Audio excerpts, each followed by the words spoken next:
Hello guys, welcome to my YouTube channel. My name is Harjeet Kaur. हम कर रहे हैं Indian economy by Ramesh Singh और इसमें हमारा चैप्टर 7 आज हम शुरू करेंगे जिसका नाम है इन्फ्लेशन एंड बिजनेस साइकिल। इसमें आज हम देखेंगे कि इन्फ्लेशन होती क्या है, इन्फ्लेशन की डेफिनेशन करेंगे और इन्फ्लेशन आने के रीजंस क्या हैं। ये दो चीज़ें आज हम डिस्कस करेंगे। तो सबसे पहले चलते हैं इन्फ्लेशन पे। इन्फ्लेशन होती क्या है? अगर हम बात करें सिंपल लैंग्वेज में, लेमन लैंग्वेज में, तो इन्फ्लेशन क्या है? Inflation is just price rise. जब चीज़ों के दाम बढ़ जाते हैं तो उसको हम बोलते हैं इन्फ्लेशन हो गई, महंगाई बढ़ गई। ये तो डेली का डिस्कशन का मुद्दा होता है। घरों में भी बोल देते हैं कि आलू के रेट बढ़ गए, प्याज के रेट बढ़ गए, भिंडी के रेट बढ़ गए। तो ये क्या है? एवरीडे डिस्कशन का एक मैटर बन जाता है जो इन्फ्लेशन होती है। लेकिन जो डेवलपिंग इकोनॉमीज होती है ना, इंडिया जैसी कंट्रीज में, यहाँ पे अगर डेली यूज आइटम्स के दाम बढ़ जाए ना तो सरकारें गिर जाती है। तो जैसे ही इलेक्शन होती है तो जो सरकार होती है वो गिर जाती है। क्यों गिरती है? महंगाई बहुत ज्यादा बढ़ गई जिस सरकार के टाइम पे, इसीलिए सरकार ही बदल जाती है। लेकिन जो डेवलप्ड इकोनॉमीज होती है वहां पे इतना ज्यादा अफेक्ट नहीं पड़ता सरकारों पे, क्योंकि वहां के जो लोग होते हैं वो थोड़े पढ़े लिखे होते हैं। उनको पता होता है कि अगर इन्फ्लेशन बढ़ रही है तो उसके रीजंस क्या है। लेकिन फिर भी जो डेवलप्ड इकोनॉमीज है वहां के लोग भी कहीं ना कहीं सरकार को क्रिटिसाइज करते ही है इन्फ्लेशन को लेकर। तो इन्फ्लेशन की डेफिनेशन क्या हो जाएगी? इन्फ्लेशन की अगर हम बात करें तो इन्फ्लेशन आ जाएगा a rising general level of prices. जब चीज़ों के रेट बढ़ रहे हैं, इसकी अलग अलग यहाँ पे जो डेफिनेशंस दे रखी है। A sustained rise in general level of prices, persistent increase in the general level of prices, increase in the general level of prices in the economy. मतलब कि इकोनॉमी में जो चीज़ों के रेट है वो बढ़ रहे हैं। जनरल लेवल ऑफ प्राइसेस की यहाँ पे बात हो रही है, ठीक है। General level of prices means कि सारी चीज़ों के रेट बढ़ रहे हैं। ऐसे नहीं है कि किसी एक चीज़ का रेट बढ़ा और हमने बोल दिया जी इन्फ्लेशन हो गई। ऐसा नहीं होता। इन्फ्लेशन तब होती है जब ज्यादातर चीजों के जो रेट है वो बढ़ते हैं, तो उस केस में बोला जाता है कि इन्फ्लेशन हो रही है। लगातार बढ़ रहे हैं, कंटिन्यूसली बढ़ते जा रहे हैं प्राइसेस, तो उस केस में आज सिचुएशन आती है इन्फ्लेशन की। यहाँ पे जब जनरल लेवल ऑफ प्राइसेस कम होते हैं तो उसके लिए दो टर्म्स यूज होती है। एक होती है डिसइन्फ्लेशन और एक होती है डिफ्लेशन। जो डिसइन्फ्लेशन है, डिसइन्फ्लेशन हमारी इकोनॉमी के लिए अच्छा होता है, लेकिन डिफ्लेशन हमारी इकोनॉमी के लिए बिल्कुल भी अच्छा नहीं होता। अब इन दोनों टर्म्स में फर्क क्या है? डिसइन्फ्लेशन क्या होती है? फॉर एग्जाम्पल, ठीक है, अगर फर्स्ट क्वार्टर कौन सा हो गया? जनवरी से लेकर मार्च तक अगर हम बात करें तो जनवरी से लेकर मार्च तक जो इन्फ्लेशन बढ़ी है वो बढ़ी है 4%। सेकेंड क्वार्टर की अगर हम बात करें, अप्रैल से लेकर जून तक अगर हम देखें तो 3% इन्फ्लेशन बढ़ रही है। वहीं अगर हम थर्ड क्वार्टर की बात करें, जुलाई अगस्त सितंबर की, तो वहां पे इन्फ्लेशन बढ़ रही है 2%। तो ये वाली जो सिचुएशन है ना, ये आ जाती है डिसइन्फ्लेशन की सिचुएशन, ठीक है। यहाँ पे इन्फ्लेशन बढ़ रही है लेकिन कम बढ़ रही है। अगर किसी चीज का दाम पहले 100 रुपये था तो फर्स्ट क्वार्टर में 100 से बढ़ के 104 हो जाएगा। सेकंड क्वार्टर में 3% उसका दाम बढ़ेगा। थर्ड क्वार्टर में उसी चीज का रेट बढ़ेगा 2%। तो ये क्या है? डिसइन्फ्लेशन। इन्फ्लेशन कम हो रही है, पहले क्वार्टर में ज्यादा बढ़ा लेकिन रेट यहाँ पे बढ़ रहा है, ठीक है, बढ़ रहा है लेकिन पिछले क्वार्टर के कंपैरेटिवली कम बढ़ रहा है। तो ये वाली सिचुएशन क्या है? डिसइन्फ्लेशन की। डिफ्लेशन क्या होता है? डिफ्लेशन होता है कि अगर किसी चीज का रेट 100 रुपया है तो वो पहले क्वार्टर में कम होकर 100 से 97 रह गया या 98 रह गया, तो वो सिचुएशन क्या होगी? डिफ्लेशन होगी। डिफ्लेशन मतलब इन्फ्लेशन नेगेटिव में चली गई। तो जो डिफ्लेशन वाली सिचुएशन होती है वो क्या होती है? वो हमारी इकोनॉमी के लिए बिल्कुल भी अच्छी नहीं होती। जो आइडियल इन्फ्लेशन है वो कितनी होनी चाहिए? आइडियल इन्फ्लेशन होनी चाहिए 4+2, ठीक है। 4%, 5% या 6% तक मैक्सिमम हमारी इकोनॉमी के लिए चलती है।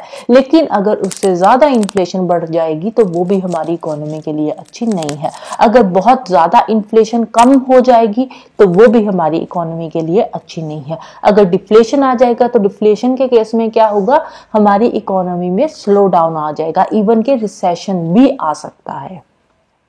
तो यूजुअली जो टर्म्स यूज करी जाती है इन्फ्लेशन के लिए, वो दो टर्म्स यूज करी जाती है। अगर प्राइस राइज कम हो रहा है तो उसको बोला जाता है इन्फ्लेशन। अगर प्राइस राइज बढ़ रहा है, मतलब प्राइस राइज हो रहा है, तो उसको बोला जाता है इन्फ्लेशन बढ़ रही है। अगर प्राइस फॉल हो रहा है तो उसको बोला जाता है इन्फ्लेशन कम हो रही है। तो यूजली ये जो डिसइन्फ्लेशन या डिफ्लेशन टर्म्स यूज नहीं करते, जो इकोनॉमिस्ट होते हैं वो दो टर्म्स, जो एक्सपर्ट्स है दो टर्म्स यूज करते हैं कि इन्फ्लेशन बढ़ रही है अगर प्राइस राइज हो रहा है, अगर प्राइस फॉल हो रहा है तो उसको बोला जाता है कि इन्फ्लेशन कम हो रही है, राइट। अब जो रेट ऑफ इन्फ्लेशन है इसको हम मेजर करते हैं प्राइस इंडाइसेस के बेसिस के। अब ये जो प्राइस इंडाइसेस होते हैं ये दो तरह के होते हैं, एक होता है होलसेल प्राइस इंडेक्स, दूसरा होता है कंज्यूमर प्राइस इंडेक्स। अब सबसे पहले बात आती है कि प्राइस इंडेक्स क्या होता है। कि प्राइस इंडेक्स क्या होता है? प्राइस इंडेक्स होता है जब हम average level of prices measure करते हैं।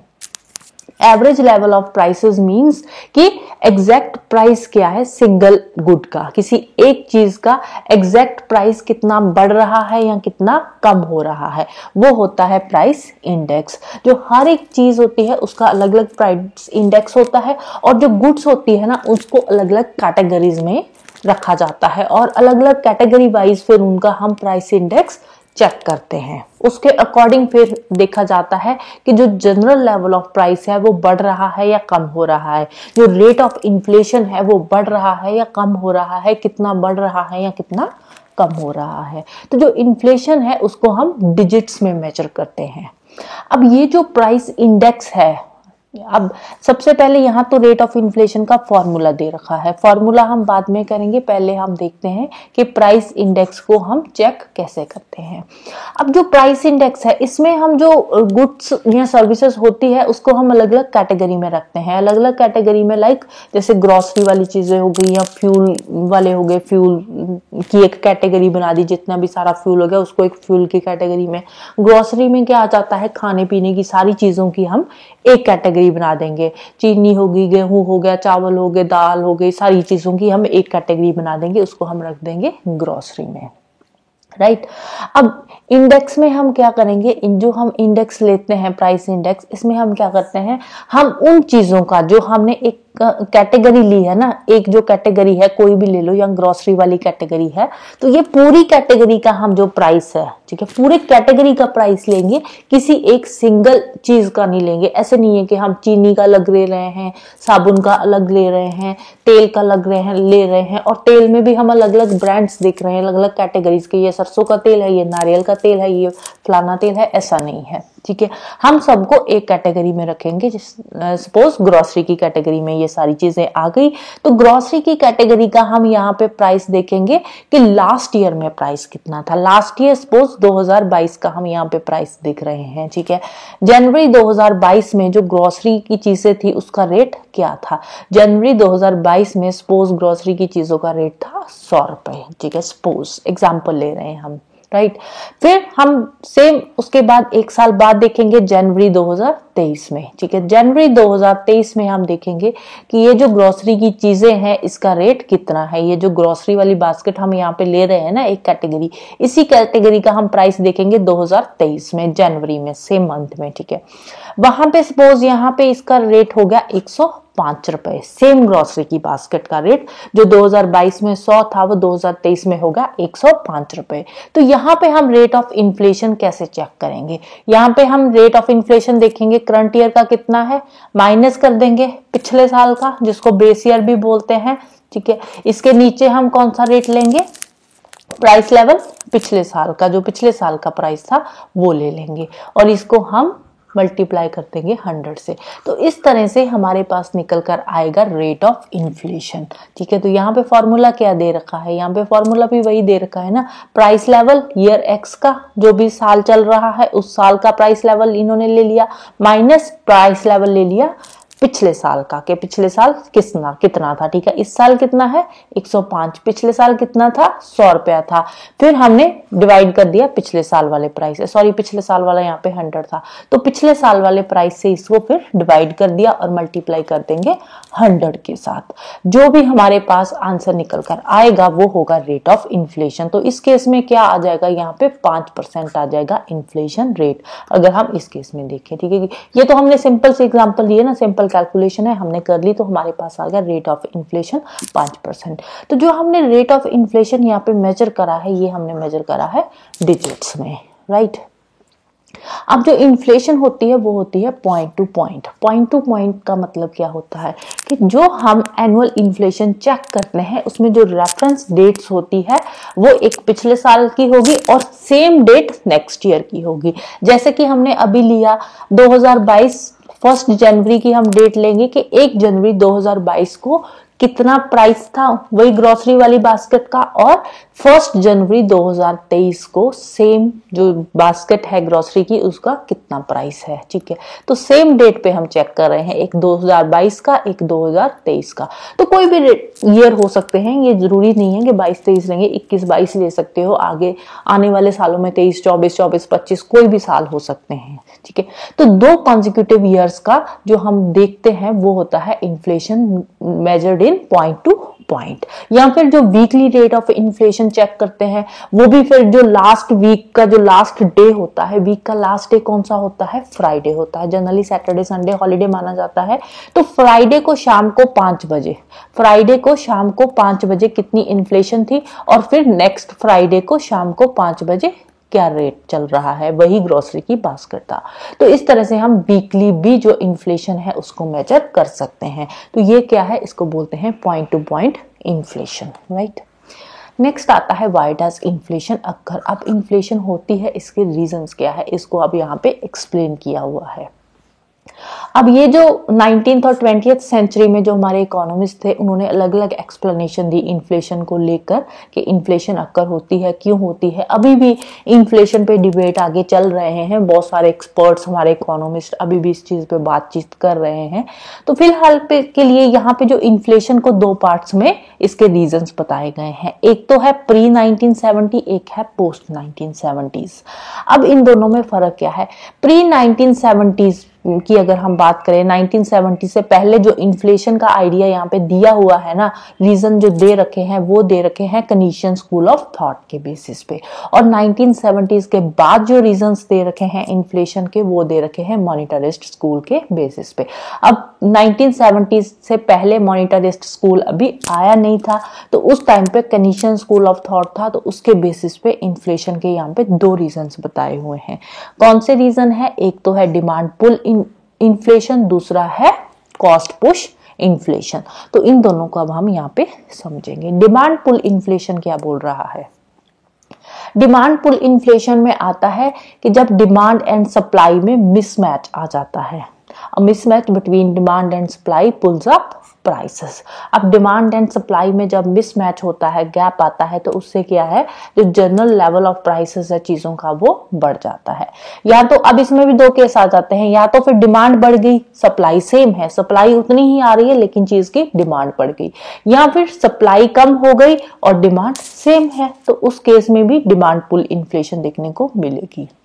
तो यहाँ पे फिर आता है केनीशियन आइडिया ऐसी सिचुएशन को टैकल करने के लिए। केनीशियन आइडिया क्या है, जो जॉन मेनर्ड कीन्स थे, जॉन मेनर्ड कीन्स, तो उन्होंने ये आइडिया दिया था 1930s के टाइम पे, जब वो आया था ग्रेट डिप्रेशन यूएसए में। ग्रेट डिप्रेशन के टाइम पे ये जो जॉन मेनर्ड कीन्स थे इन्होंने अपना एक आइडिया दिया था, तो उसी के बेसिस पे फिर ये वाली थ्योरीज बनी है। तो इन थ्योरीज का जो रीजंस यहाँ पे बताए हैं केनीशियन आइडिया के, तो वही वाले आइडियाज यहाँ पे फिर एक्सप्लेन किए हुए हैं। डिमांड पुल इन्फ्लेशन का मतलब क्या है, सबसे पहले इसका मतलब समझते हैं, फिर केनीशियन आइडिया देखेंगे कि केनीशियन आइडिया क्या बोल रहा है। डिमांड पुल इन्फ्लेशन का मतलब है कि सपोज एक लोकेलिटी है, ठीक है, तो उस लोकेलिटी के अंदर एक शॉप है, और इस शॉप पे ये जो चीनी है, चीनी का रेट 15-20 रुपए जो है पर केजी बिक रही है, चीनी का रेट जो है, ठीक है। और यहाँ पे चीनी की सप्लाई कितनी है, 100 केजी डेली की सप्लाई यहाँ पे चीनी की हो रही है। इस दुकान पे चीनी कितनी आ रही है, 100 केजी डेली की आ रही है। और इस लोकेलिटी के जो लोग हैं, अब पहले यहाँ पे जो लोग रहते थे ना, इनकी सैलरी कितनी थी, इनकी सैलरी थी 10,000, ठीक है, 10,000 पर मंथ इनकी सैलरी आती थी। तो उस अकॉर्डिंग ये जो 100 केजी चीनी इनके लिए यहाँ पे आती थी दुकान पे, वो सफिशिएंट यहाँ के इनके लिए रहती थी। लेकिन हुआ क्या, सडनली यहाँ के जो लोग हैं इनकी सैलरी बढ़ गई, 10,000 से बढ़कर इनकी सैलरी कितनी हो गई, 50,000 हो गई। अब देखो इनकी सैलरी बढ़ गई तो अब इनकी डिमांड भी बढ़ेगी, सैलरी बढ़ गई, लोगों के पास पैसा ज्यादा आ गया, पैसा ज्यादा आ गया। पहले क्या करते थे ये लोग, सिर्फ चाय वगैरह ही पीते थे, ठीक है, चाय में भी चीनी कम डाल के पीते थे, भाई चीनी महंगी है, ठीक है। अब इनके पास पैसा ज्यादा आ गया, पैसा ज्यादा आने से क्या हो गया, इन्होंने सोचा कि अब तो चलो पैसा है, अब हम क्यों ना शेक बनाकर पियेंगे, शिकंजी बनाकर पियेंगे, नींबू पानी बनाकर इन्होंने पीना शुरू कर दिया। उससे क्या है, इनकी चीनी की कंजम्पशन बढ़ गई, चीनी की कंजम्पशन बढ़ गई। तो अब यहाँ पे चीनी अभी भी 100 kg ही आ रही है, चीनी तो ज्यादा आ नहीं रही। तो इस केस में क्या है, ये लोग इनको जाकर क्या बोलेंगे कि भाई हमें जो पहले 15 रुपए पर केजी चीनी थी, मैं तुम्हें 25 रुपए देता हूं, तो चीनी मुझे ज्यादा दो। दूसरा बंदा आकर वो बोल रहा है कि नहीं मैं तुझे 30 रुपए दूंगा 1 किलो चीनी के, तो तू मुझे चीनी ज्यादा दे। तो यहाँ पे क्या हो रहा है, यहाँ पे डिमांड बढ़ रही है लेकिन सप्लाई सेम है, सप्लाई वही 100 kg ही आ रही है, लेकिन लोगों की यहाँ पे डिमांड बढ़ रही है। डिमांड क्यों बढ़ रही है, डिमांड इसलिए बढ़ रही है क्योंकि लोगों की जो आमदनी है वो बढ़ गई है। तो यहाँ पे फिर केनीशियन आइडिया क्या बोल रहा है डिमांड पुल इन्फ्लेशन के लिए। केनीशियन स्कूल ऑफ थॉट सुजेस्ट कर रहा है कि इसको टैकल करने के लिए या तो फिर गवर्नमेंट टैक्सेस बढ़ा दे, अगर टैक्स जो पहले 10% या 20% था उसको आप बढ़ा के 50% कर दो, टैक्स बढ़ा दो सीधा इन पे, टैक्स बढ़ जाएगा तो 50,000 पे 50% टैक्स लग जाएगा, तो 25,000 तो वैसे सैलरी इनकी रह जाएगी, सैलरी कम हो जाएगी तो इनकी डिमांड भी कम हो जाएगी। दूसरा बोल रहा है कि जो गवर्नमेंट एक्सपेंडिचर है वो गवर्नमेंट कम कर दे, रिड्यूस कर दे गवर्नमेंट एक्सपेंडिचर। अब जो गवर्नमेंट लोगों पे खर्चा कर रही है वो गवर्नमेंट एक्सपेंडिचर कम कर दे, तो उससे जो डिमांड पुल की इन्फ्लेशन है उसको टैकल किया जा सकता है अकॉर्डिंग टू केनीशियन आइडिया।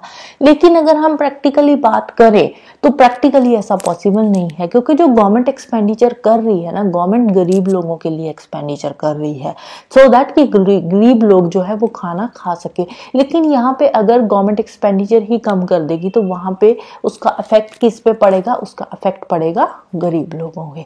तो प्रैक्टिकली गवर्नमेंट को क्या करना चाहिए, प्रैक्टिकली गवर्नमेंट को इन्फ्लेशन को चेक करने के लिए पहले सिचुएशन देखनी चाहिए कि जो इन्फ्लेशन आ रही है वो क्यों हो रही है इन्फ्लेशन। दूसरा, अगर किसी चीज की डिमांड बढ़ रही है, सप्लाई कम हो रही है, तो उस सप्लाई को बढ़ाने के लिए गवर्नमेंट चीजों को इंपोर्ट भी तो कर सकती है ना। अगर चीजें कम पड़ रही है कंट्री में तो उसके लिए गवर्नमेंट चीजों को इंपोर्ट कर ले, या फिर लोन्स पे जो इंटरेस्ट रेट है उसको इंटरेस्ट रेट बढ़ा दे, या लोगों की वेजेस ही रिवाइज कर दे। तो उससे क्या है, ऐसी सिचुएशन को टैकल किया जा सकता है। फिर सेकंड आती है cost push inflation. Cost push inflation में क्या आता है, इसमें आता है जब इनपुट कॉस्ट बढ़ जाती है, फैक्टर इनपुट कॉस्ट चीजों की बढ़ जाती है, प्राइसेस जो है वो भी बढ़ जाएंगे। सपोज कोई चीज बन रही है, अब जिस चीज से उसका जो रॉ मटेरियल है, अगर रॉ मटेरियल के प्राइसेस बढ़ जाएंगे तो उस चीज की जो फाइनल कॉस्ट है वो भी तो बढ़ेगी ना। सपोज कोई फैक्ट्री है, शर्ट बना रही है, तो शर्ट बनाने के लिए क्या चीजें चाहिए, शर्ट बनाने के लिए बटन्स चाहिए होते हैं, धागा चाहिए और जो भी चीजें चाहिए, तो वो उन चीजों की जो कॉस्ट है वो बढ़ गई। बटन की पहले प्राइस 1 रुपया थी तो अब बढ़ के 3 रुपए हो गई, ठीक है। तो उससे क्या होगा, जो फाइनल कॉस्ट होगी शर्ट की वो भी बढ़ जाएगी। और ऊपर से जो शर्ट बनाने वाली फैक्ट्री के एम्प्लॉयज है, वो जो एम्प्लॉयज है उन्होंने स्ट्राइक कर दी, उन्होंने बोला कि भाई हमारी वेजेस बढ़ाओ, अगर आप हमारी वेजेस बढ़ाओगे तभी हम काम करेंगे, नहीं तो हम फैक्ट्री नहीं खुलने देंगे।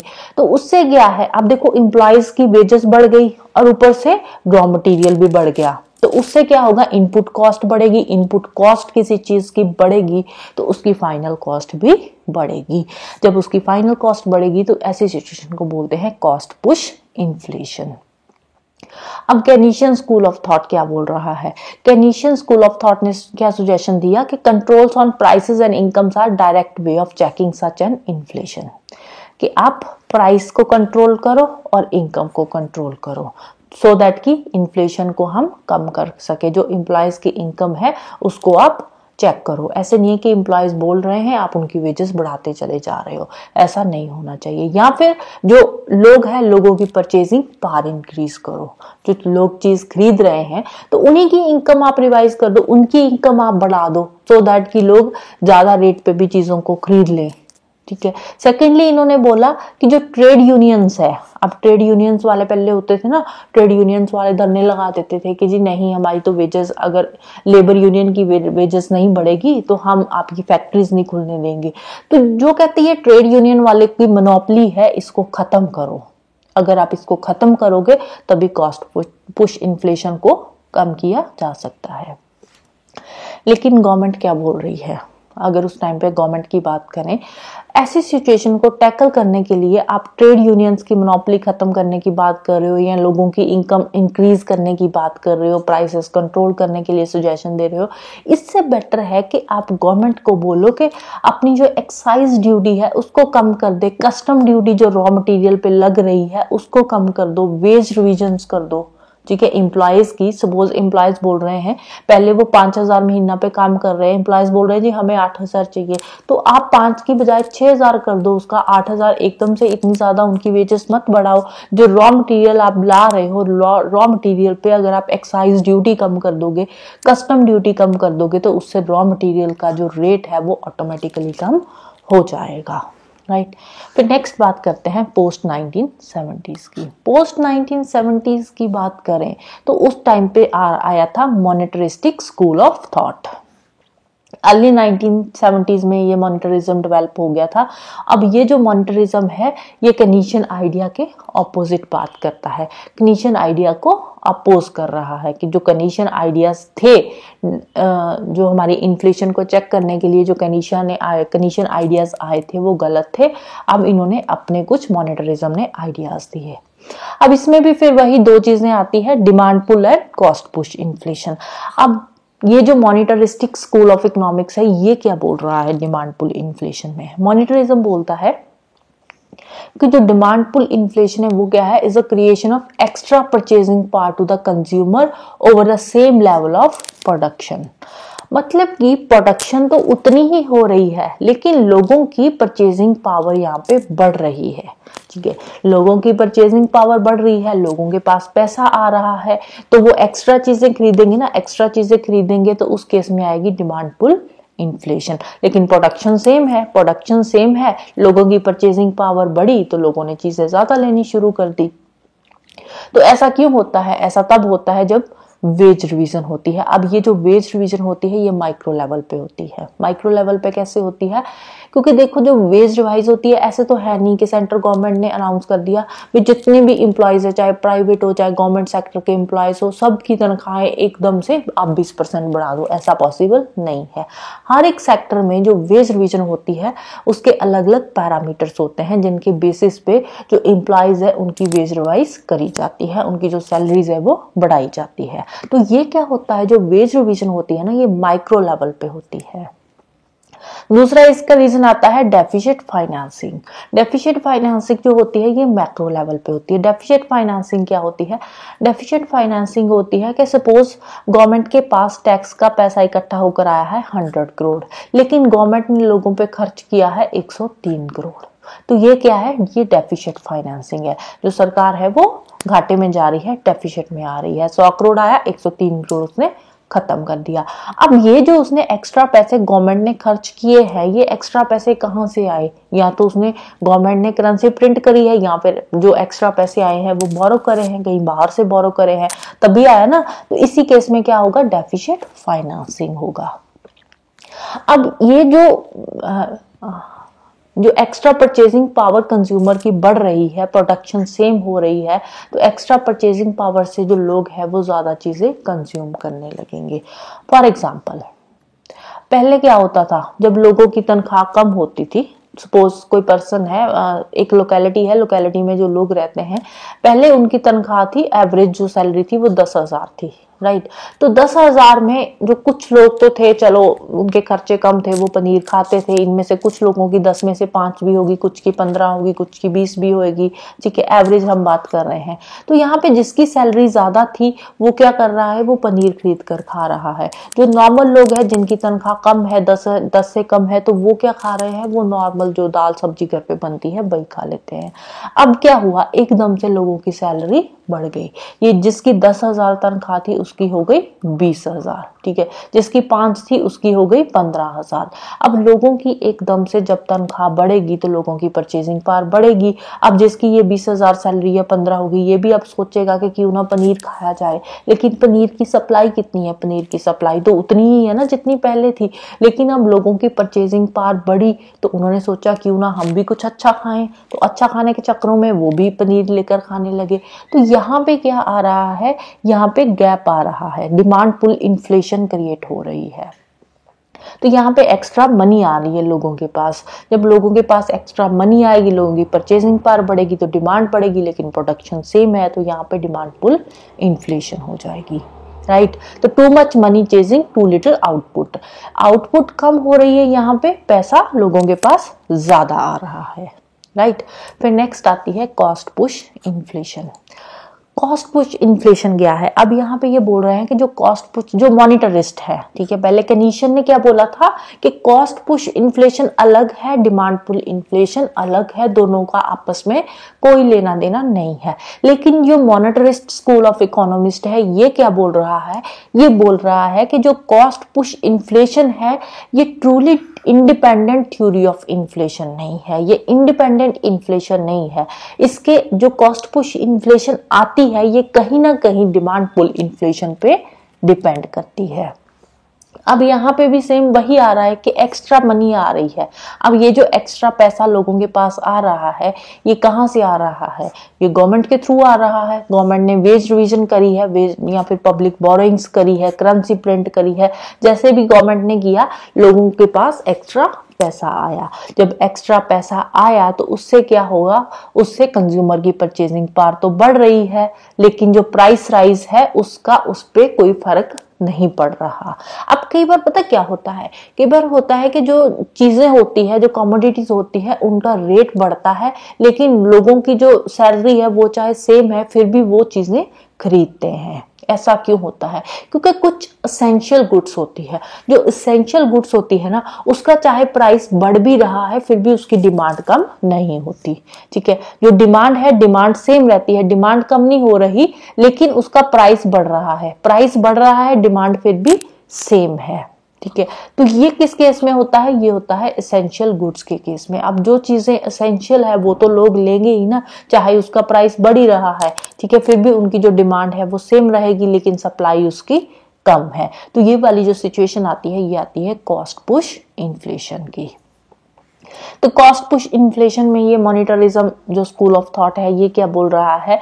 ये बोल रहा है कि extra creation of money over the same level of production, ठीक है। अब देखो लेवल ऑफ प्रोडक्शन तो उतनी ही है, प्रोडक्शन उतनी ही हो रही है, लेकिन पैसा जो है वो एक्स्ट्रा आ रहा है। एक तो पैसा एक्स्ट्रा आ रहा है, लेवल ऑफ प्रोडक्शन उतनी ही है, डिमांड बढ़ रही है, सप्लाई जो है वो सेम है, तो उस केस में इन्फ्लेशन आ रही है। और इसके लिए अब ये वाली जो इन्फ्लेशन आती है इसको चेक करने के लिए गवर्नमेंट क्या कर सकती है? गवर्नमेंट को चाहिए कि गवर्नमेंट प्रॉपर एक मॉनेटरी पॉलिसी बनाए सो दैट कि इन्फ्लेशन को चेक किया जा सके।